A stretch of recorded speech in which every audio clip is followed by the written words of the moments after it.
I feel like we need to talk about this. There's one common error that a lot of people make when they try to talk about their feelings, and that's that they express their thoughts as feelings. For example, I feel like you don't want to spend time with me. That's not a feeling. That's actually an accusation and an assumption being framed as a feeling. This is really important because if you're trying to express your feeling, but what you're actually doing is expressing an accusation, then it makes perfect sense that the person responding would get defensive. What are you talking about? We just did X, Y, and Z together. Expressing your thoughts as feelings is not helpful. So, in order for you to do your part in healthy communication, you need to learn how to express your feelings. Like, find the actual feeling. It might be lonely, it might be disconnected, but keep the stories out of it and try to find the feeling. If you struggle to identify your feelings, a feeling wheel can be your best friend until you develop the language that you need. So once you have done your piece in healthy communication and you are speaking from feelings only, the other person has their own communication responsibilities. Their ability to hold space for those emotions is going to be reflected in the amount of depth they have done to process their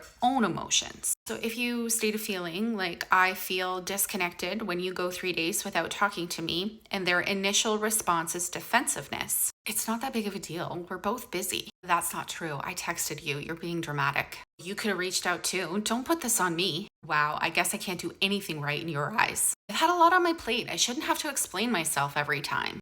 Why are we even talking about this now? The other night you didn't respond. You're seriously overthinking this. It's not like I don't care. They are showing you that they are unable to actively listen. Simply stating your feelings is not an attack, it's an expression of your internal world. If they hear it as an attack, it's because they're filtering your words through their unprocessed wounds and thus feeling attacked. Healthy communication is a two-way street. You can only control how you express your feelings, but it's also important to recognize how the other person is responding. If they dismiss your feelings or react defensively, then that's something that you need to pay attention to.